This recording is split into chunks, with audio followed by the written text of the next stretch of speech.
Greetings, punks, goths, metalheads and herberts. My name's John. This is the Health Anarchist channel. Well, first of all, I must apologise. We're a bit later than normal putting a video out. It doesn't happen often, but for various reasons we had to change the date that we come here. But we're here now. We're in Bamford in Derbyshire, which is a lovely little village, and we're going to be going on an adventure today. It's going to be a quest to find the Seven Stones of Hordron. Right, so we're just up on Bamford Moor now. Now we're up on the moor, we're going to be going straight up and hopefully we'll find the Seven Stones of Hordron, which is a Bronze Age stone circle. And how amazing is that?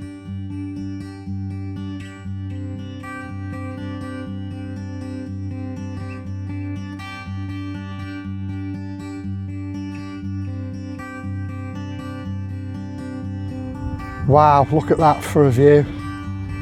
Absolutely lovely up here. As moors go, it's a really nice one. It's probably helped by the nice weather, to be honest. But I'm actually loving the peace and quiet. So what's really interesting is I used to really love this band called the Amoebics, and they were very mystical, talking about supernatural stuff.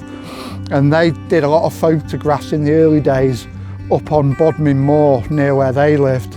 And who'd have thought 25 years ago I was listening to that stuff, and here I am 25 years later at age 50 on a moor looking for a mystical stone circle.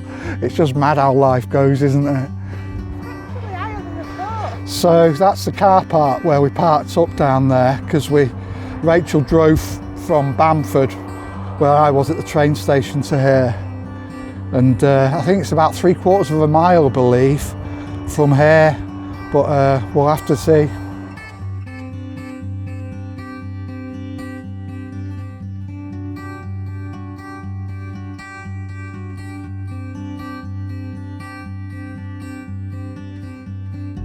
So we're just coming up to the stone circle now. It just kind of popped up in front of us. And it's a really nice, quiet, peaceful location. And it's not as windy as I thought it'd be. But on average, it's a really easy walk. I mean, what do you think, Rachel? It's definitely easy, it's all right, yeah. Yeah. So if you're thinking of coming here, I mean, whatever your ability is, as long as you're not really, you know, have difficulties severe, then you should be fine. I'd say most people, kids, old people, could do this one. But what an amazing thing if you think this is from the Bronze Age and it's still here now. It stood on this moor for all the ages. Madness. What always gets me is, what were they for? What were they used for? What was going on at these sites? I'm very impressed. It's a lot bigger than I thought. Yeah, some kind of offerings.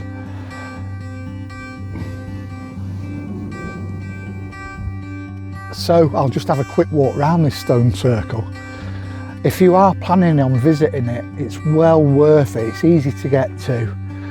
We parked up at Cutthroat Bridge car park. But as stone circles go, this is so cool. The ambience is brilliant if you're into stone circles and stuff like that. And it's in such a beautiful, peaceful location. I mean, I was just sat down for a bit and I could have sat there all day. It's so nice. So just ignore my camera on there. So we've got 1, 2, little tiny one, 3, 4, 5, 6, 7, 8, 9, 10, little tiny one, 11, 12, 13, 14, 15, 16, 17, 18, 19. I make out 19. So just continuing on now, we're going to head back down, I think, and back round to the car park eventually. Right, we're just going to try and find a track down now. Shouldn't be too difficult. So we've got quite a steep descent now, but that's okay. Rachel using using the stick there. It's usually me using that trekking pole. I used to laugh about them, but they're actually really handy. Right, so we made it down there safely. We're just at the bottom now. We've got quite a nice flat walk just under the edge and through some trees and stuff back to the car park. But yeah, it's a nice, easy, little chilled out walk, and I highly recommend it. So one of the reasons I like these sort of places, especially in sort of the local area, well, localist to where I live, is it's always interesting having a link back to your ancient roots wherever you live. Because we've got stuff like Stonehenge down south, which is great, especially if you live near there, but it's nice to have your own local ancient history, which is stone circles and stuff, you know, near where you live. And these places are really important to me, because I think you go out to Glossop, and this is probably the nearest stone circle to Glossop, so it's a bit of a link back to the past. Right, so as you can see, we've got this, we're on this little track now, and that's taking us through these woods. That's where we were just up on that edge where the stone circle is. Some woods at the back there. So we're just coming through some nice little woods now, and heading towards Cutthroat Bridge.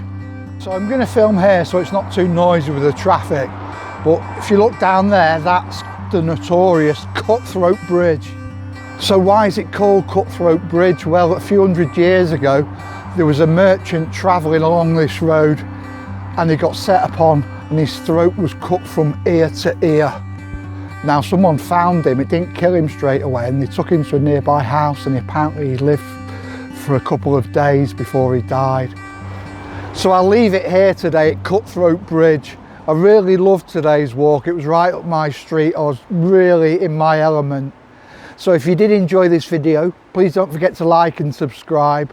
And until the next video, keep yourself very safe. Take care now. Bye.